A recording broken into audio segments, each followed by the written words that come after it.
नहमदुहु व नुसल्ली व नुसल्लिमु अला रसूलिहिल करीम। अम्मा बाद, आऊज़ु बिल्लाहि समीइल अलीम मिनश शैतानिर रजीम। बिस्मिल्लाहिर रहमानिर रहीम। कुल इन्ना सलाती व नुसुकी व महयाया व ममाती लिल्लाहि रब्बिल आलमीन। सदक़ल्लाहुल अज़ीम व सदक़ रसूलुहुन नबियुल करीम। इन्नल्लाह व मलाइकतहु युसल्लूना अलन नबी या अय्युहल्लज़ीना आमनू सल्लू अलैहि व सल्लिमू तस्लीमा। अल्लाहुम्मा सल्लि अला सय्यिदिना व मौलाना मुहम्मदिन मअदनिल जूद वल करम व आलिहि व बारिक व सल्लिम। अस्सलातु वस्सलामु अलैका या रसूलल्लाह व अला आलिका व अस्हाबिका या हबीबल। सारे हज़रात दुरूद शरीफ पढ़िए, सारे पढ़िए, मिल के पढ़िए। अस्सलातु वस्सलामु अलैका या सय्यदी या रहमतल लिल आलमीन व अला आलिका व अस्हाबिका या खातमिन नबिय्यीन। तमाम तारीफ़ें हम्द व सना अल्लाह ताला जल्ल मजदुहुल करीम के लिए। नबी रहमत नूर मुजस्सम शफ़ी मुअज़्ज़म आक़ाए कुल ख़त्म रसूल दानाए सुबुल अहमद मुज्तबा जनाब हज़रत मुहम्मद मुस्तफ़ा सल्लल्लाहु ताला अलैहि वसल्लम की बारगाह आली मर्तबत में हदिया दुरूद व सलाम अर्ज़ करने के बाद इस्लाह मुआशरा के नाम से सजी इस बज़्म नूर में मैं और आप हाज़िर हैं। हमारे मोहतरम अब्दुल हफीज़ रज़वी साहब ने, इनके दोस्तों ने और आप सब उलमा और मशाइख की सरपरस्ती में इस खूबसूरत और भरपूर बज़्म का इनेकाद किया है। सारे मिल के ये दुआ फरमाएँ कि अल्लाह ताला हम सब को दीन के साथ इखलास की तौफ़ीक़ अता फरमाए। रियाकारी से, तसन्नो से, बनावट से, ज़ाती मुफादात से, ज़ाती शोहरत से अल्लाह हमें महफूज फरमाए। माशरे की इस्लाह के लिहाज से बेशुमार ऐसी बातें हैं जो अल्हम्दुलिल्लाह उलमा मशाइख हर जुमे में, हर मौका पर, हमारे वालिदैन, हमारे बुज़ुर्ग रोज़मर्रा गुफ्तगू में हमारे साथ करते रहते हैं। चूँकि मेरे ज़िम्मे लगाया गया है कि आज मैंने बात करनी है, तो मैं भी कुछ बातें जो मैं किसी जगह ज़रूरत महसूस करता हूँ इस्लाह के लिहाज से, मैं भी अर्ज़ करने की कोशिश करता हूँ। जब इंसान गुफ्तगू कर रहा होता है ना, हज़रत उमर फ़ारूक रदी अल्लाह ताला अन्हु की खिदमत में एक शख्स ने अर्ज़ किया था कि हुज़ूर मैं तकरीर करना चाहता हूँ, मुझे इजाज़त दे दें। ये मुस्नद इमाम अहमद में मौजूद है। तो हज़रत उमर ने उसे रोक दिया था। उसने कहा हुज़ूर आपने मुझे क्यों रोका है? तो आप फरमाने लगे रोका इसलिए है कि जब तू तकरीर करेगा ना तो तू अपने आप को दूसरों से अफजल समझेगा, तो फिर तेरे अपने लिए बहुत बड़ा मसला बन जाएगा। जब हम गुफ्तगू कर रहे होते हैं और जब हमें स्टेज दिया जाता है और जब हमें आगे बिठाया जाता है तो अपने आप को संभालना भी तो बहुत बड़ा मसला है ना, अपनी हिफाजत भी। तो जब हम इस्लाह का लफ्ज़ इस्तेमाल करते हैं ना, मैं दूसरों की इस्लाह करने जा रहा हूँ, तो फिर बहुत सारी ऐसी चीज़ें होती हैं जो अपने नफ्स में चुटकियाँ भर रही होती हैं, तो उनका भी ख्याल करना बड़ा ही ज़रूरी होता है। इसलिए बात शुरू करने से पहले आपकी खिदमत में ये गुजारिश है कि मेरा मकसूद किसी शख्स को टारगेट करना नहीं होगा, ना कोई ऐसी बात होगी, एक मजमूई सी बात है। बल्कि मैं अपने दोस्तों से अक्सर कहा करता हूँ कि मैं वो वाली बात छेड़ा करता हूँ जिसकी मुझे खुद बड़ी ज़रूरत होती है। मैं समझता हूँ कि अपने आप से जो बात शुरू होगी ना, इकबाल ने कहा था ढूंढता फिरता हूँ इकबाल अपने आप को, मैं तो ढूंढता फिरता हूँ इकबाल अपने आप को, आप ही गोया मुसाफिर आप ही मंजिल हूँ मैं। तो आप थोड़ी देर मेरी बात पे तवज्जो करना। इस्लाह और समझना और सुलझना, इस वक्त जिन चीज़ों की ज़्यादा ज़रूरत मैं महसूस कर रहा हूँ वो मैं आपकी खिदमत में अर्ज़ करूँगा। सबसे पहली बात, अगर आप चाहते हैं कि मेरी और आपकी इस्लाह हो तो जो सबसे ज़रूरी बात है वो ये है कि हमें अपनी सोचों को सही करना पड़ेगा। पाकिस्तान में ना 5 लाख मरीज़ रजिस्टर्ड है डिप्रेशन और टेंशन का, जो सरकारी आदाद व शुमार के मुताबिक रजिस्टर्ड है। एक छोटी सी गुजारिश और कर लूँ आपसे, रहने दूँ? कोई हाँ ना तो करे ना यार। मैं ना ज़्यादा मोबाइलों पे वीडियो बनाने के भी हक़ में नहीं, मेरा ये मुझे ये शक पड़ने लग गया है कि कहीं हमारे सारे बच्चे ही साफ़ी ना बन जाएं। हमने और भी तो काम कराने हैं ना, और भी गम है ज़माने में मोहब्बत के सिवा। तो मेहरबानी करें सारे साफ़ी ना बने, और भी काफ़ी शोबे हैं। ये वीडियो वाले से दोस्ती तो होगी आपकी, तो ये दे देंगे आपको इंशाअल्लाह ताला। आप इनको पहचान लें, और जो ज़्यादा ज़रूरी समझे उसको मैं मना भी नहीं करता, लेकिन मुझे यूँ लगने लगा है कि तस्वीर हमने फ़र्ज़ किफ़ाया ही समझ ली है। ये ज़रूरत के लिए जायज़ है, इसको नफ्सियात पे सवार ना करें, अच्छा नहीं लगता ज़रा। ये ज़रूरत है, बस एक ज़रूरत है, उमूम बलवा है, वरना मुत्तकी बुज़ुर्गों का तो फतवा यही है कि नहीं होनी चाहिए। अल्लाह ताला हमें समझने की तौफीक अता फरमाए। सबसे पहली 5 लाख आदमी भाई रजिस्टर है, जो टेंशन की, डिप्रेशन की। बहुत सारे लोग कहते हैं जनाब घर में दिल नहीं लगता, मेरी तबीयत में जल्दबाजी है, बेकरारी है, बेसुकूनी है। 5 लाख आदमी तो दवाई खाता है बाकायदा, और जो इसके अलावा नींद की गोलियां खा के सोते हैं उनका कोई एदादो शुमार नहीं। और रात को बिस्तर पे लेटने के बाद जिनको फजर की अजान हो जाती है और नींद नहीं आती, वो बेशुमार हैं। इन मरीजों को सबसे पहले नफ्सियात का डॉक्टर ये मशवरा देता है कि तू अपनी सोच सही कर, अच्छा सोचा कर। जिस मुआशरे की सोचें अच्छी होती हैं वो मुआशरा सेहतमंद होता है, और जिस मुआशरे की सोचें अच्छी नहीं होती वो मुआशरा सेहतमंद। कुरान मजीद ने हमें हुक्म दिया, कहा या अय्युहल्लज़ीना आमनू इज्तनिबू कसीरम मिनज़्ज़न्नि इन्न बअदज़्ज़न्नि इस्म। कुरान पाक फरमाता है, ए ईमान वालो, बहुत सारे गुमानों से बचो, बाज गुमान भी गुनाह हैं, बाज तुम्हारी सोचें भी गुनाह हैं, अच्छा सोचो। और सही मुस्लिम के लफ्ज़ हैं, नबी पाक अलैहिस्सलाम ने फरमाया, बदगुमानी सबसे बड़ा झूठ है, सबसे बड़ा। यार ज़रूरी है कि जो दो बंदे वहाँ चौक में खड़े हैं वो मेरे खिलाफ ही बात कर रहे हैं, और वो जो 2 मेरे जानने वाले खड़े हैं वो मेरे खिलाफ ही। ओ भाई, मैं इतना अहम नहीं, उन बेचारों को कोई और काम भी हो सकता है। छोड़ दें आप छोड़ें कि वो सारे मेरे ही खिलाफ है। यानी आपने क्या अपने आप को समझ लिया, आप क्या हैं? हर बंदा आपके खिलाफ है।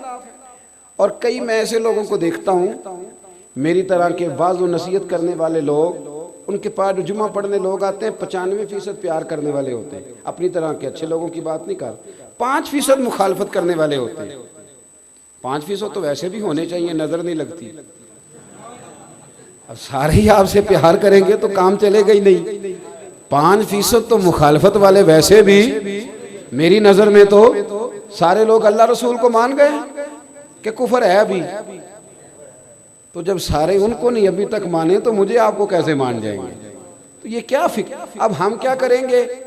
95% प्यार करने वाले ज़हन में नहीं, वो जो 5% मुखालफत वाले, सारी तकरीर उन्हीं पे लग जाएगी। ओ खुदा के बंदे, उनको छोड़ ही दे, ज़हन में ही ना ला। कुछ ज़रूरी है कि उन्हीं का तज़किरा करना है? तो 95 की बात कर दो, तुझसे मुस्तफ़ा की मोहब्बत की बातें सुनने आए हैं। छोड़ उनको, वो क्या कह रहे हैं, वो किधर जा रहे हैं। अच्छा सोचें, अगर मुआशरा सेहतमंद करना है, इसकी इस्लाह करना, सबसे पहले सोच से।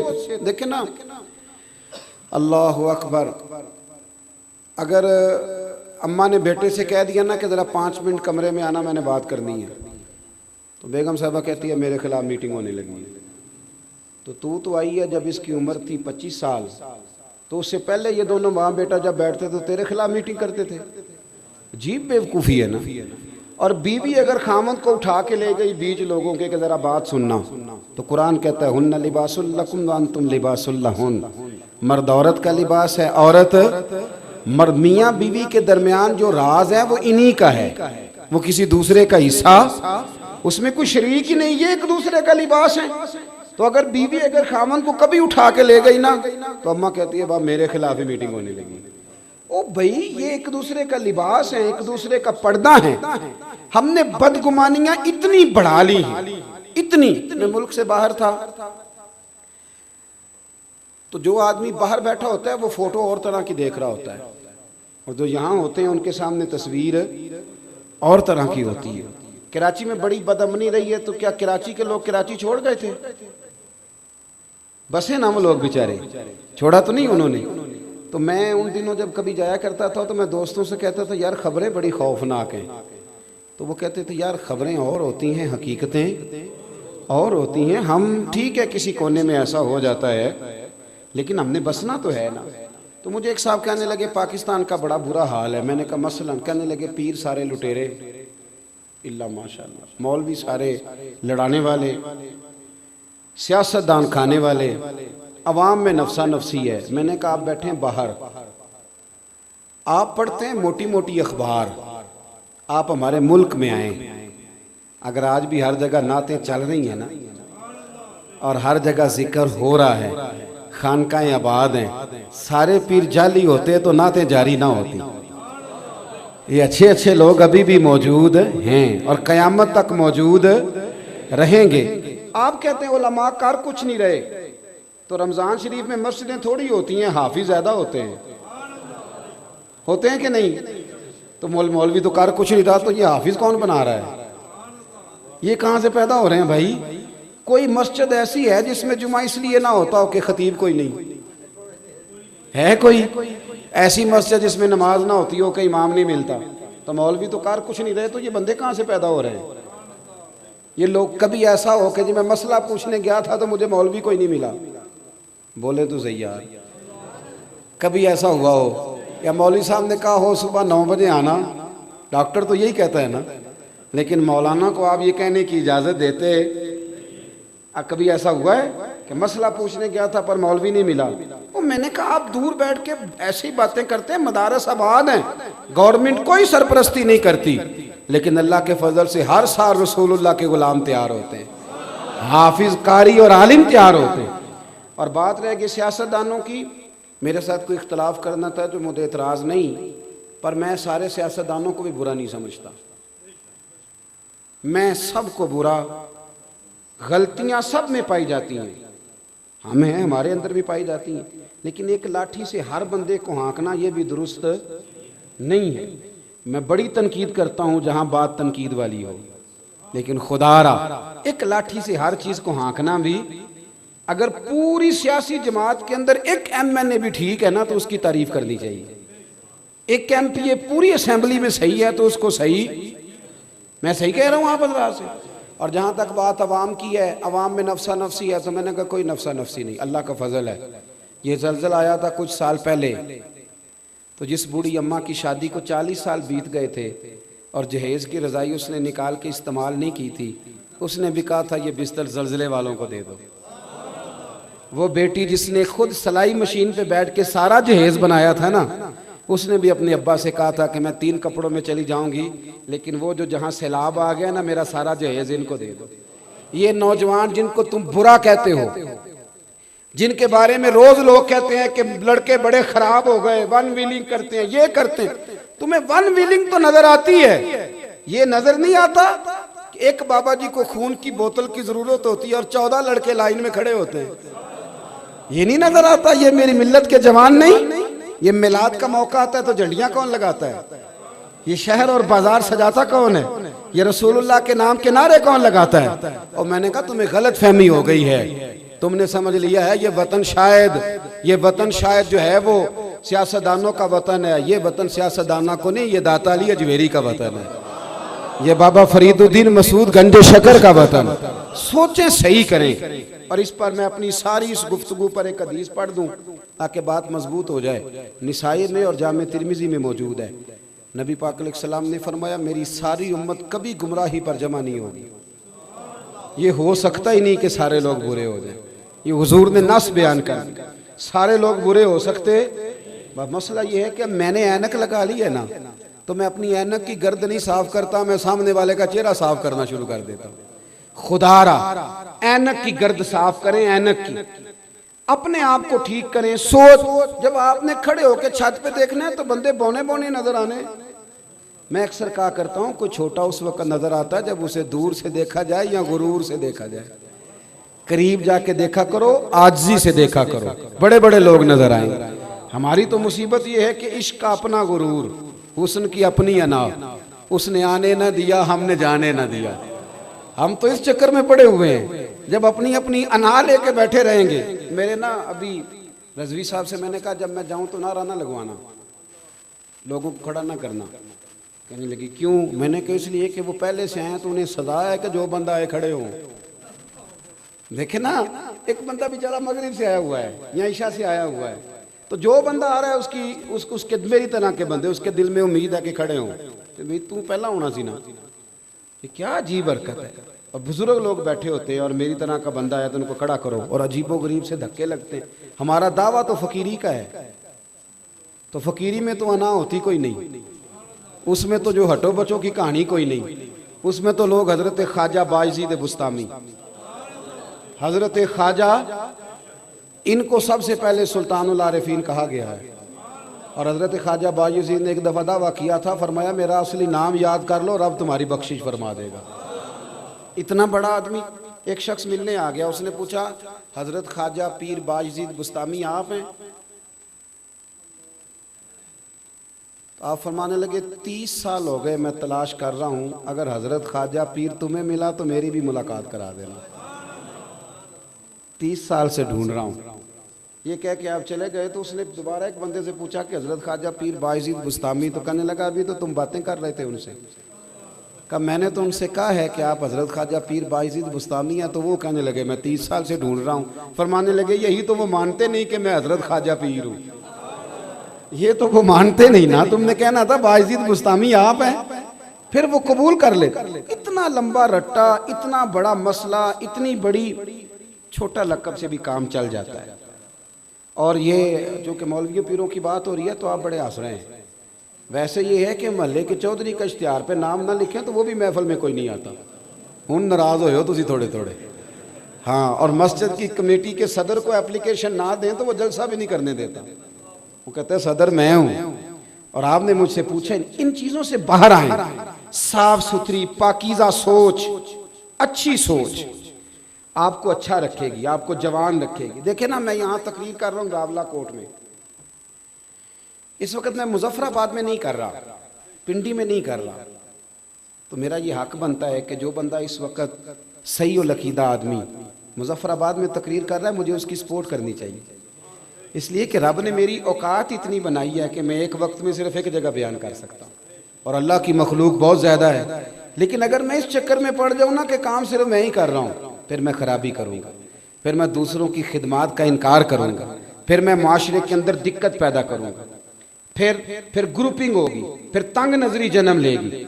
आप अपनी तबीयत को ठंडा करें, मिजाज को अच्छा, और ये हर जगह हो रहा है। उलमा और मशाइख के चूँकि हम हाईलाइट कर लेते हैं ना, आप डॉक्टर के पास चले जाएं, एक को आप जाके दवाई दिखाएं पहले वाले की, तो कहेगा उसको क्या पता है, ये छोड़ें, ये तो तबाह कर, ये तो आपका मैदा ही खराब कर देगी सारी। हर जगह फसाद है।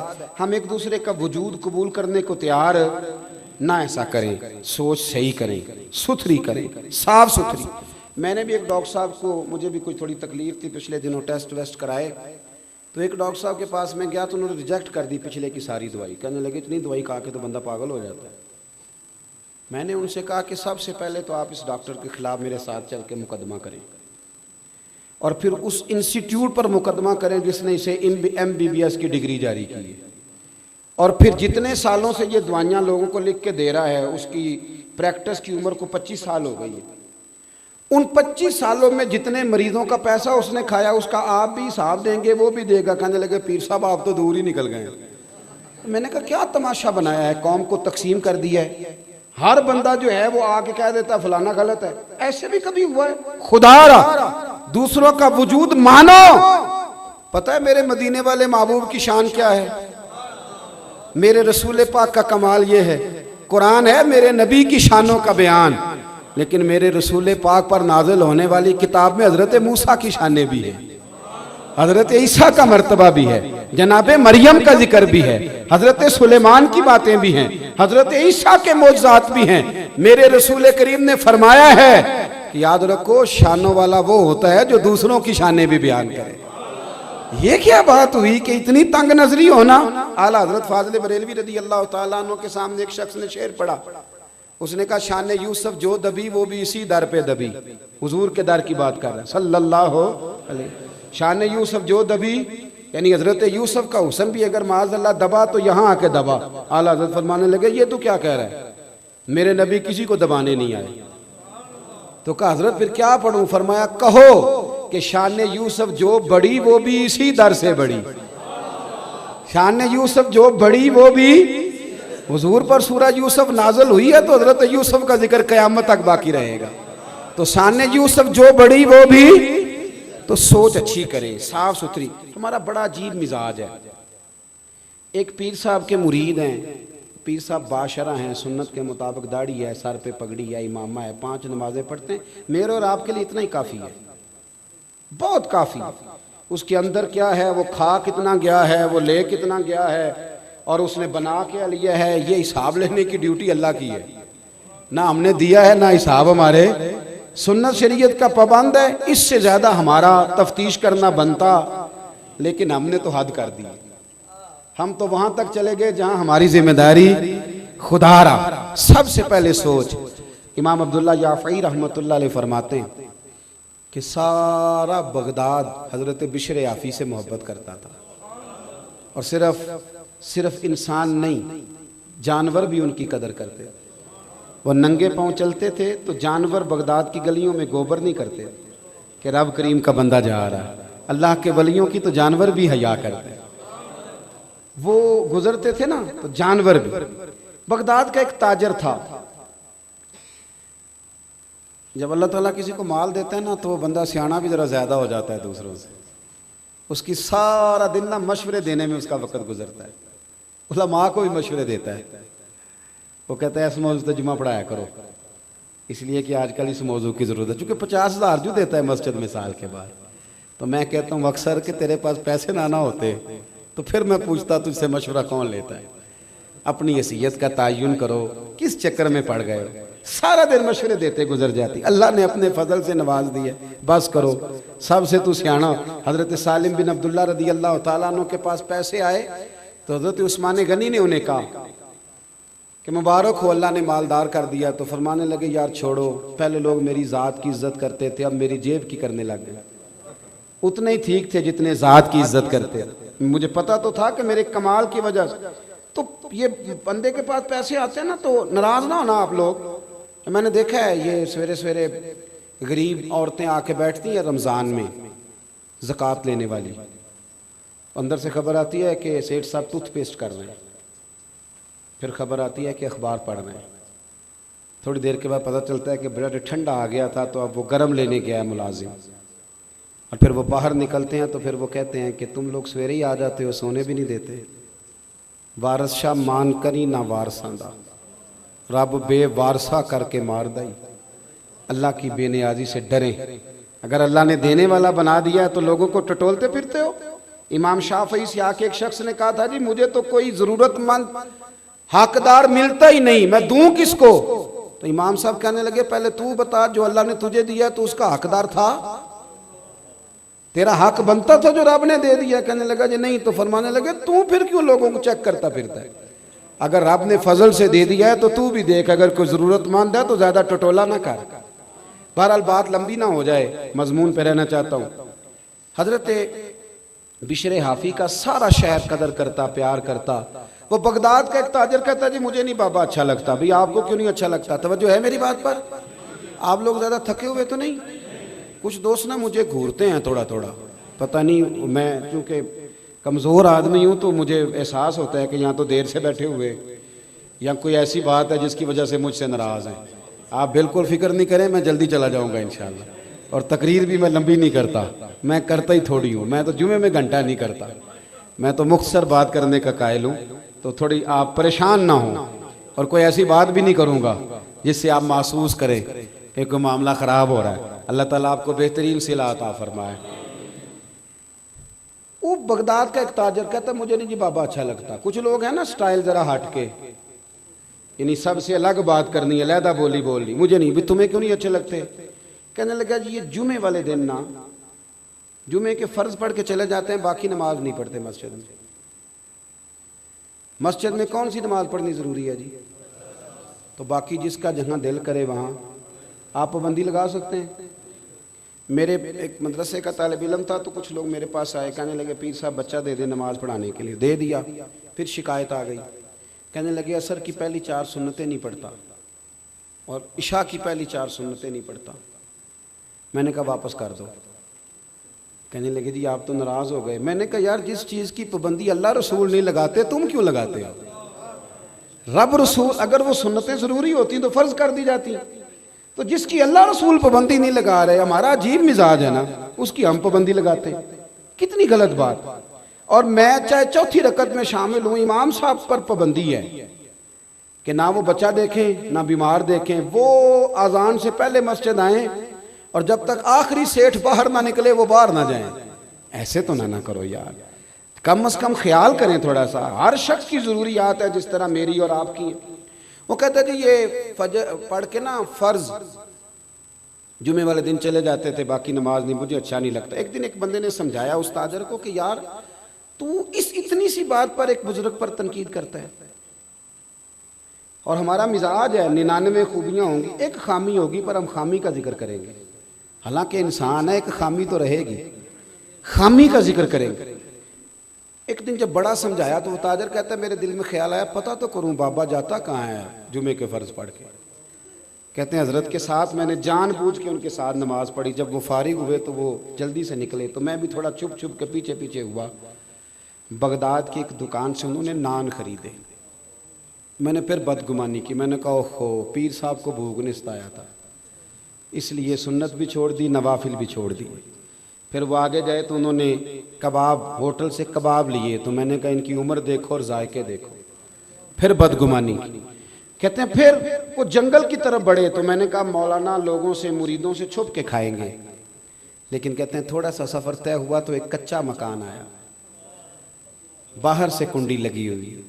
हज़रत बिशर आफ़ी ने खुद दरवाज़ा खोला और कहते हैं मैं सुराख से देख रहा था एक फालज ज़दा बूढ़े बीमार बाबा जी लेटे और उनके मुंह से रतूबतें पानी की निकल रही हैं।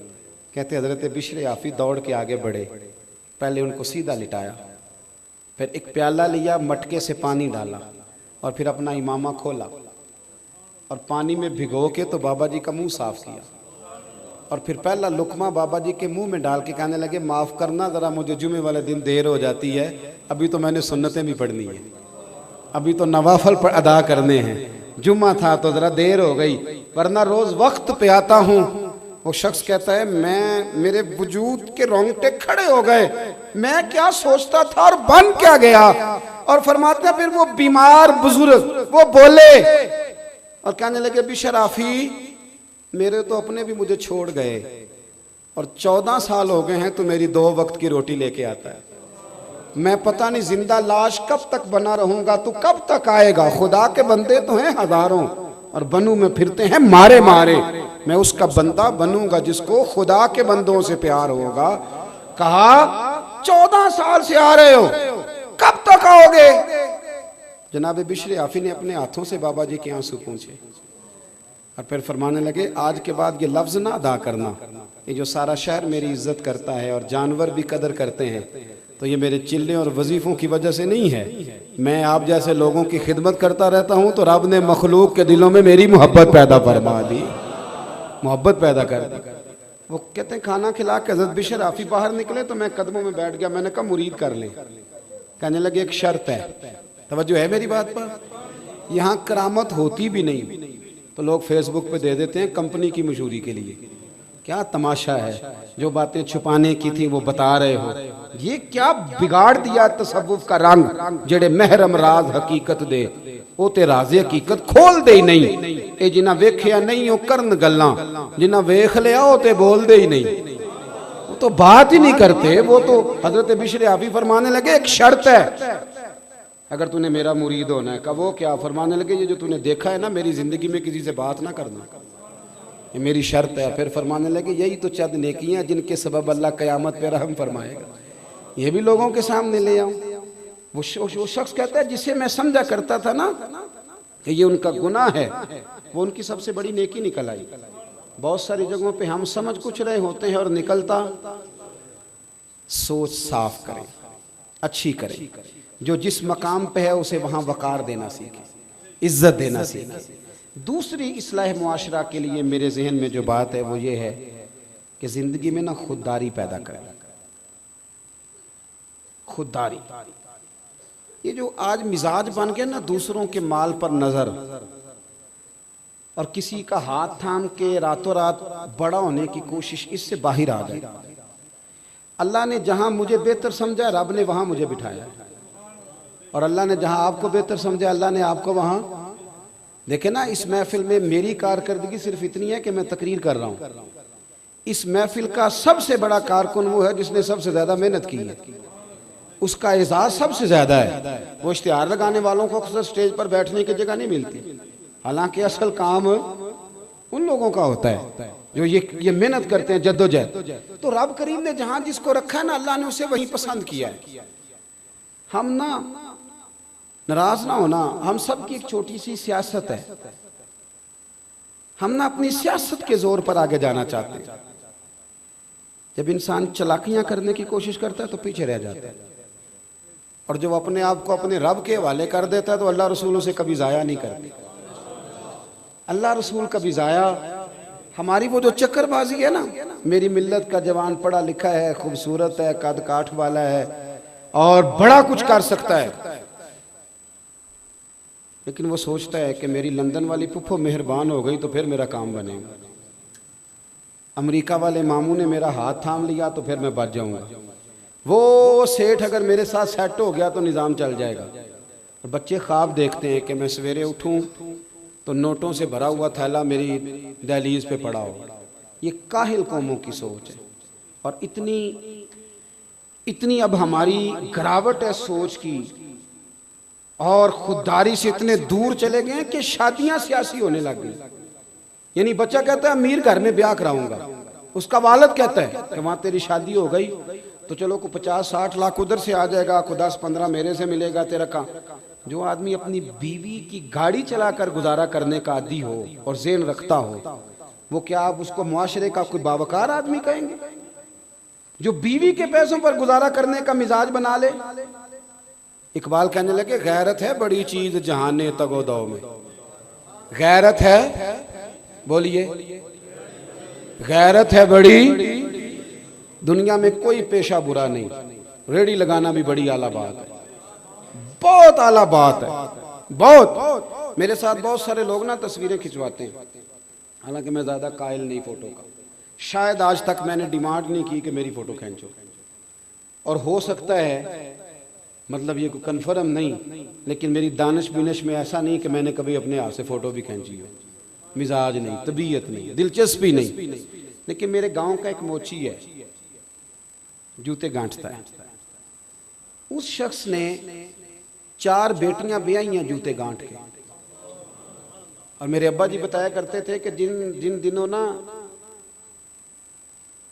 धेला चवन्नी जूता गांठ, अब तो जूते कोई गंढवाता ही नहीं, अब तो गांठने का रिवाज नहीं, अब तो बच्चे नया ही लेते हैं।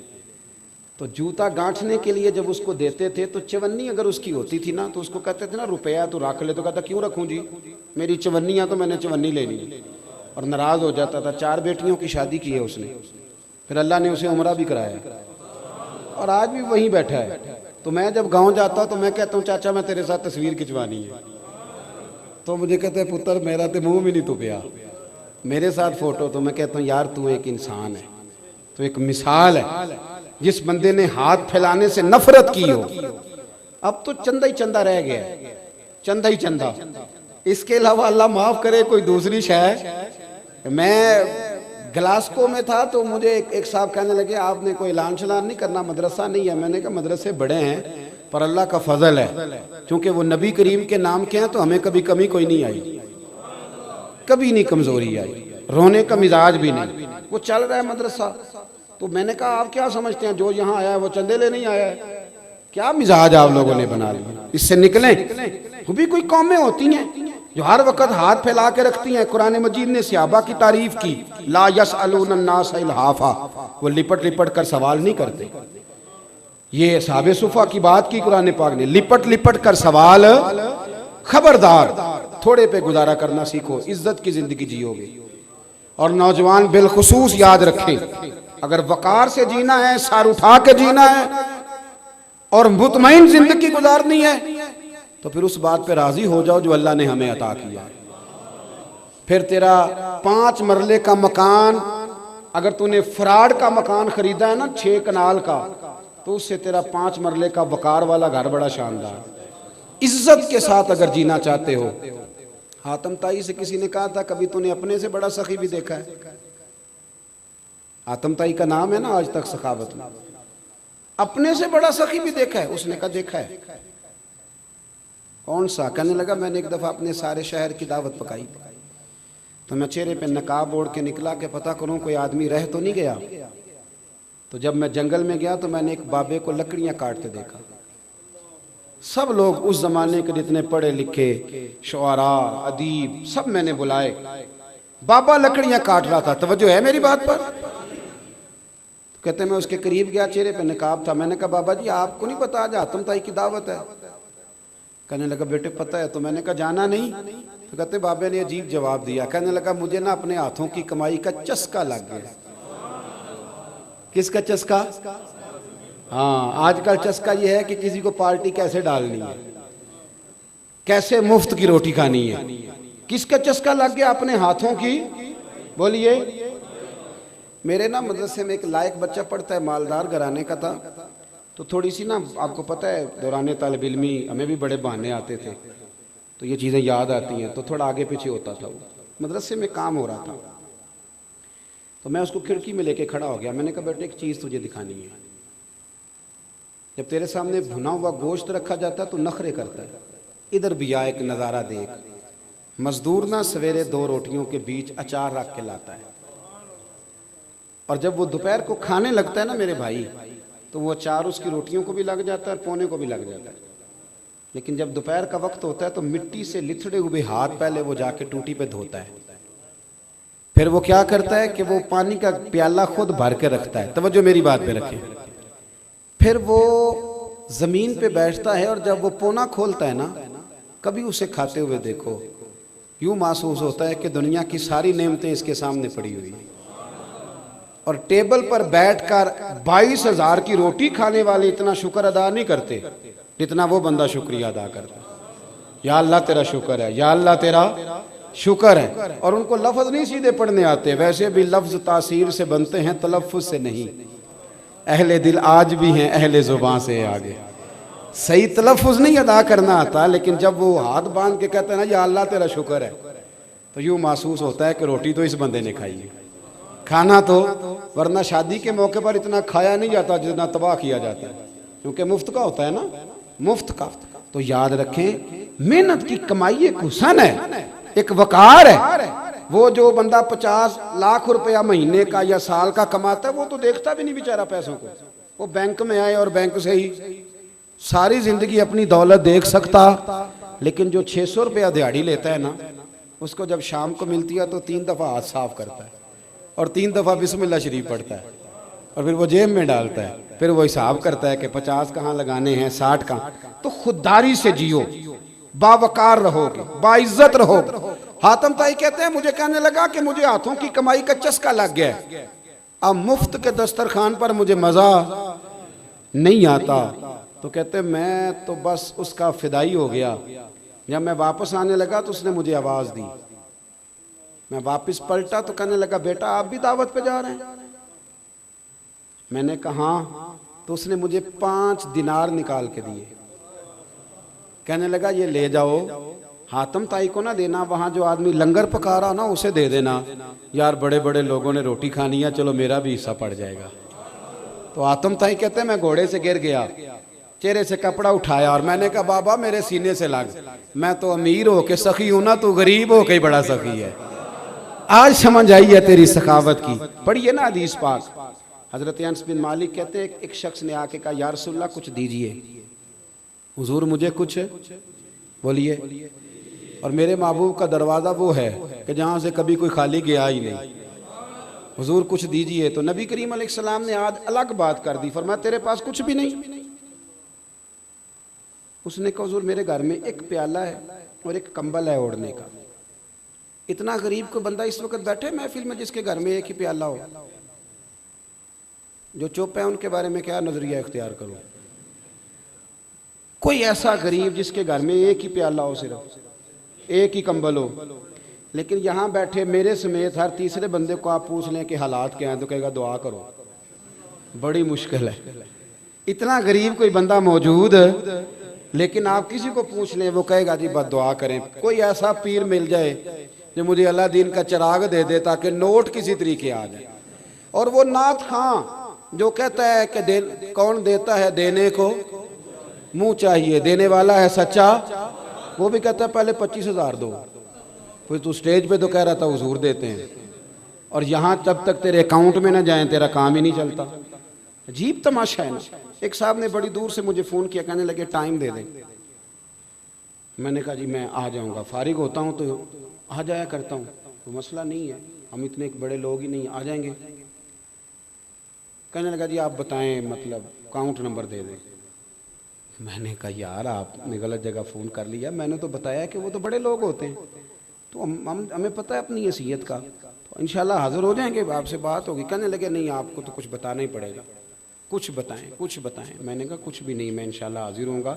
अल्लाह ने मुझे तौफीक दी है, मैं शाम को बड़ी ज़बरदस्त खाना अपने बच्चों में अच्छा बैठ के खाता हूँ। एक गाड़ी है जिस पे सफ़र करता हूँ, अगरचे मकान मेरा 2 कमरों का है, पर कभी अल्लाह ताला ने मेरे दिल में ये तमन्ना पैदा नहीं की कि कोई बहुत बड़ा हो तो गुजारा सही हो। मैं बड़ी इत्मीनान बख्श ज़िंदगी गुजारता हूँ, तो मैं आ जाऊँगा। कहने लगे नहीं थोड़ी मेहरबानी कुछ दसो। मैं क्या 3 करोड़ रुपया दे चाहे। कितना जी? अल्लाह जानता है, हंसाने के लिए बात नहीं कर रहा, और मस्जिद में ऊंचा हंसे भी ना। कितने दें? कहते जी ये तो आपने क्या कह दिया। मैंने कहा यार अगर मैंने अपने लफ्ज़ ही बेचने हैं तो अब मैं 25-40 हज़ार में बिक जाऊँ? तो मैं तो समझता हूँ कि नबी पाक का फरमान बड़ा कीमती है, तो रेट लगाऊं तो मेरी हैसियत ये हो कि 40,000 रुपया।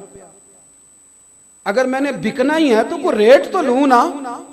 और वैसे भी मैं तो समझता हूँ कि मैं बड़ा अनमोल हूँ, इसलिए कि मैं रसूलुल्लाह के दीन का नौकर हूँ। और ये गलती उनकी नहीं जो बेचते हैं, गलती उनकी है जो ख़रीदते हैं। आप लोगों ने मार्केटें बनाई हैं, आप मार्केटें ना बनाते तो कभी मार्केटों में इस तरह की चीज़ें बिकने, कि हमने जुल्म किया है, हमने ज़्यादती की है, हमने ये माहौल बनाया है। बहरहाल बात दूर ना निकल जाए, वापस आता हूँ। नबी करीम सल्लल्लाहु अलैहि वसल्लम ने फरमाया तेरे पास कुछ नहीं, एक कंबल है और एक, हुजूर ने फरमाया लेके आ। ये सरकार का फरमान सियासता से अर्ज कर रहा हूँ। अगरचे इमाम जलालुद्दीन सुयूती ने तफसीर दुर्र मंसूर में तफसील के साथ इस रवायत को कई तुरुक से बयान कहा। एक कंबल, यारो सोचो, एक कंबल जिस बंदे के पास हो, एक प्याला, उससे भी कोई गरीब होगा। हुजूर ने मंगा लिया और बोली लगा दी, कौन खरीदेगा? एक शख्स ने कहा 1 दिनार, एक ने कहा 2। हुजूर ने 2 दिनार में बेच दिया। वो बोला नहीं कि हुजूर 2 ही तो चीज़ें थी, वो भी बेच दी आपने। अल्लाह के रसूल ने फरमाया 1 दिनार का खाना ले जा और 1 दिनार का कुल्हाड़ा खरीद के ला। वो लाए। हज़रत अनस कहते हैं बंदा बड़े नसीबों वाला था। वो जब कुल्हाड़ा खरीद के लाया तो उसमें दस्ता मेरे नबी ने दस्ते मुबारक से लगाया, हुजूर ने दस्ता लगाया और फरमाया ये ले जंगल में जा। मुसलमानों, ये मेरे रसूलुल्लाह की तालीम है। नौजवानों गौर करो, अगर मुआशरे को संवारना है तो इस चीज पर मेहनत करो। फरमाया ये कुल्हाड़ा पकड़, रस्सी पकड़, जंगल में जा, लकड़ियां काट के ला, खा भी और खिला भी, पहन भी और पहना भी, जा। और हुजूर ने फरमाया 15 दिन मुझे नजर ना आना, जा काम कर, जाके मेहनत करना है। इस्लाम का शेवा है। आज पूरी दुनिया में हमारा कशकोल मशहूर है, धोखा मारूफ है। लोग कहते हैं कि इन्होंने ऐसे ऐसे, हमने तरीके गैरों से पैसे निकालने के इख्तियार किए, ऐसे ऐसे तरीके कि कभी सुने तो शर्म से सर झुक जाता है। ये म्यार होता है आला कौमों का कि वो चंदों पे जिंदगी गुजारें, वो मांग करके खाएं, ये म्यार होता है। किसी कोने पे ब्रेक लगती है तो आप देखें मांगने वाले कितने जोरों शोर से आते हैं। खुदारा मेहनत की आदत। वो सियाबी चले गए, 15 दिन के बाद आए। ये लफ्ज इमाम सुयूती ने लिखे। 15 दिनों के बाद आए तो हुजूर ने फरमाया तेरा हाल क्या है? हजरत अनस कहते हैं मुझे भी तजस्सुस था कि पता तो चले। तो वो मुस्कुराए, अर्ज करने लगे या रसूलल्लाह पहले 1 प्याला था, अब सारे घर के बर्तन बन गए। या रसूलल्लाह बरकत आपकी है, पहले 1 कंबल था, अब सारे घर के बिस्तर बन गए। और इमाम सुयूती कहते हैं उन्होंने जेब में हाथ डाला तो 10 दिनार निकाले। अर्ज की हुजूर रख ले, मैं सहाबे सुफा के लंगर में हिस्सा डालने आया हूँ, ये कबूल कर ले मुझसे।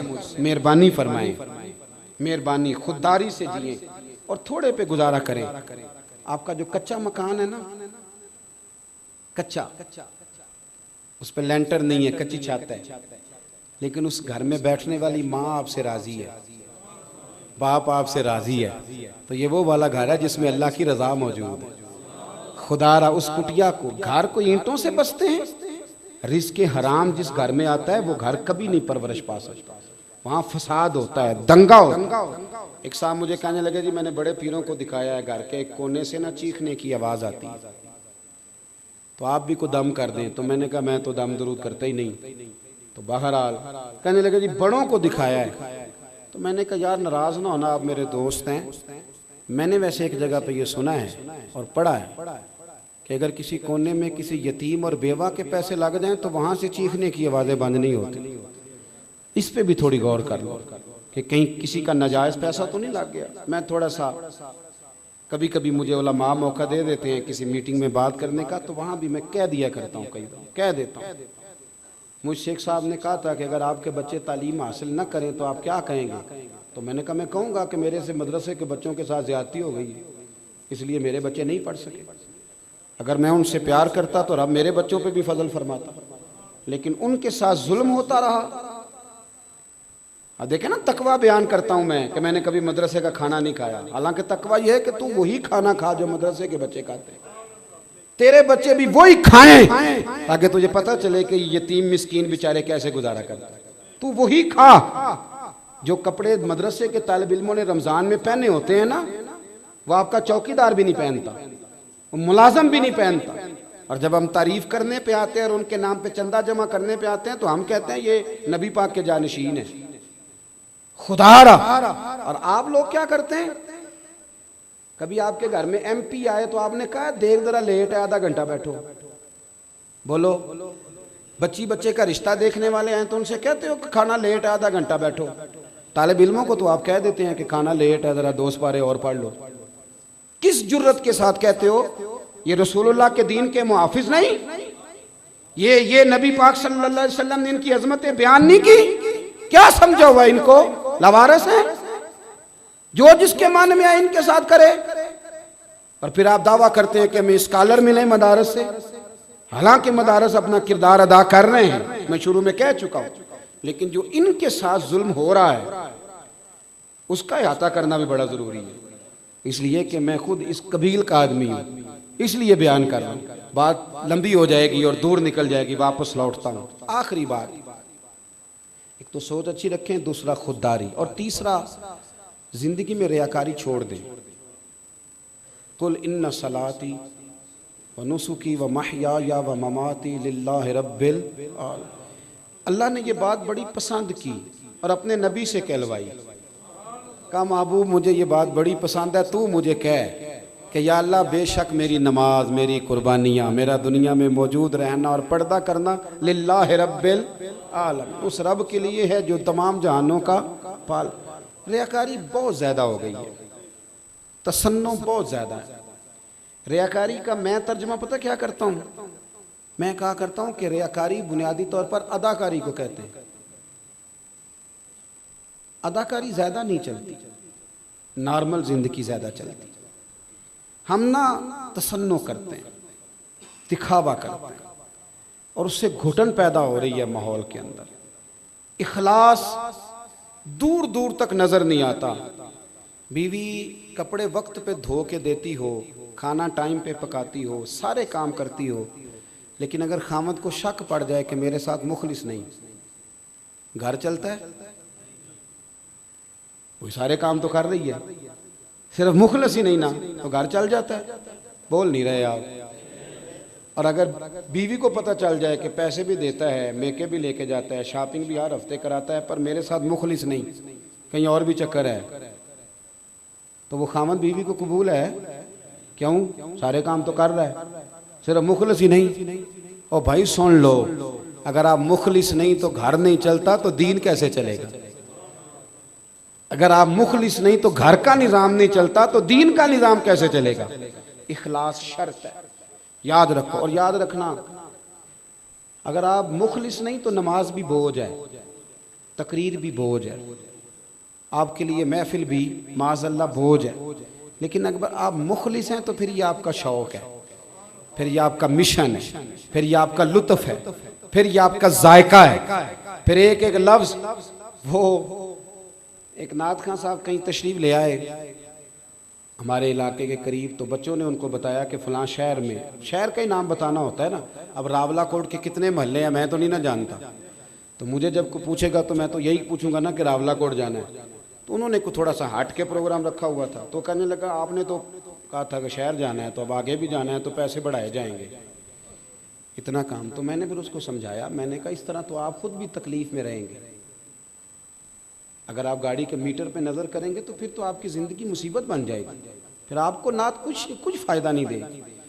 अगर आप ये ज़ौक़ बना लेना कि अल्लाह की रज़ा के लिए जा रहा हूँ, तो फिर जितने कदम ज़्यादा चलेंगे आपका ख्याल होगा कि ये सारी ज़मीन क़यामत में मेरे ईमानदार होने की गवाही देगी, फिर ज़्यादा कदमों से आपको बरकत हासिल होगी, आपको ज़ौक़ नसीब होगा, आप में तवानाई आए, इखलास पैदा कर लेंगे तो जीने का मज़ा आएगा। हमारे यहाँ जो आदमी 5,000 रुपया रमज़ान के महीने में दे रहा है ना मस्जिद में, वो भी नोट खोल के लाता है, और अल्लामा साहब अगर 3 दफ़ा उसका नाम ना ले तो नाराज़ हो जाता है। मस्जिद की टाइलों तक पे लोग अपना नाम लिखवा लेते हैं कि मैंने लगवाई है तो एक टाइल पे मेरा नाम भी होना चाहिए। फरिश्ते भूल जाते हैं किसने लगवाई है, माज़अल्लाह। क्या आप क्या बात करते हैं, थोड़ा सा इससे पीछे हटें, थोड़ा सा इखलास, हुस्न, दीन को ज़रूरत है मुखलिस लोगों। मेरी तरह के कई लोग दीन का नाम लेके सिर्फ अपना कद ऊंचा करते हैं। इखलास शर्त है, मुखलिस हो जाएं, माँ बाप के साथ भी, बहन भाई के साथ भी। इमाम गज़ाली से किसी ने कहा था मेरा लोगों के साथ ताल्लुक़ कमज़ोर होता जाता है, तो आप फरमाने लगे तूने बंदों के साथ डायरेक्ट रब्ता रखा हुआ है ना, मेरी तरफ देखें जी, बड़ी मेहरबानी, तूने बंदों के साथ रब्ता रखा हुआ है ना। फरमाया जब भी किसी बंदे के साथ ताल्लुक़ बनाना तो बीच में रब की रज़ा शामिल कर ले, डायरेक्ट रब्ता ना रख, बीच में अल्लाह को ले आ, फिर तेरी तवज्जो उधर नहीं होगी, फिर तेरी तवज्जो रब करीम की तरफ होगी। मुखलिस हो जाएं, मुखलिस।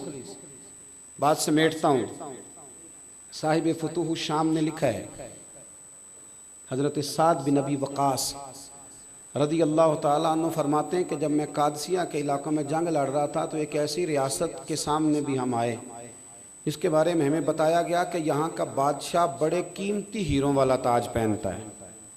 आपको पता है ना हमारे हुक्मरानों की घड़ियाँ कितनी मशहूर हैं, बाजारों कितनी मशहूर हैं, किस किस चीज़ का जिक्र किया जाए, तो वो बड़े कीमती हीरों वाला ताज पहनता था। हज़रत साद बिन अबी वक़ास रज़ी अल्लाह ताला अन्हु ने, शाम हो गई लड़ाई करते तो फ़ौजियों की ड्यूटी लगाई कि उसके ताज का ख्याल रखना, माले गनीमत में मुसलमानों को फ़ायदा देगा। लेकिन वो रेतला इलाका था, रात को लड़ाई हुई, वो ताज कहीं रेत में गुम हो गया, मिला नहीं। कुछ देर से सहाबा ने टटोला, न मिला, तो आपने फरमाया छोड़ो यार, इतना भी कीमती नहीं, अल्लाह ने फ़तह दे दी, ये सबसे बड़ी बात है, चलो अपने खैमों में आराम करते हैं। हज़रत साद बिन अबी वक़ास सिपा सालार थे, फरमाते मैं अपने खैमे में आके लेटा तो बाहर से ना एक फ़ौजी ने आवाज़ दी कि अमीर अगर आप जाग रहे हैं तो हाजिर हो जाऊं। मैंने कहा आ जाइए। कहते मैं उठ के बैठा तो एक शख्स आया जिसने अपना चेहरा कपड़े के साथ ढांपा हुआ था, निकाब ओढ़ा हुआ था और चादर उसने ओढ़ रखी थी। कहते वो कमरे में दाखिल हुआ, उसने चादर हटाई और वो हीरों वाला ताज मेरे कदमों में रख दिया। मैंने जब उसने चादर हटाई तो मैंने उसके सारे बाजुओं पर पैबंद लगे हुए देखे। दामान ने तवक्कुल की ये खूबी है कि उस पर पैबंद लगे होते हैं पर धब्बे नहीं होते।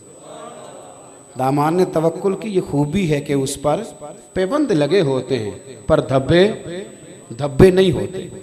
फरमाते हैं कि वो कपड़े फटे हुए थे, ताज उन्होंने रख दिया। तो मैंने उनसे कहा कि कहने तुम्हें कैसे मिला? कहने लगे मैं अभी आ रहा था, घोड़े के पैर से कुछ चीज़ टकराई है तो मुझे रोशनी पड़ी है तो देखा तो ताज था तो देने आए। कहते मैंने कहा आप तो गरीब आदमी लगते हैं। कहने लगे 12 बच्चों का बाप हूँ। जब जिहाद के लिए निकला था तो एक वक्त का खाना बच्चों के पास था। एक दोस्त को बतौर कर्ज़ हसना कुछ देने का कह आया था, अल्लाह उनकी मदद करेगा। फरमाते हैं ये कह के वो बाहर निकलने लगे तो मुझे बड़ा रश्क आया।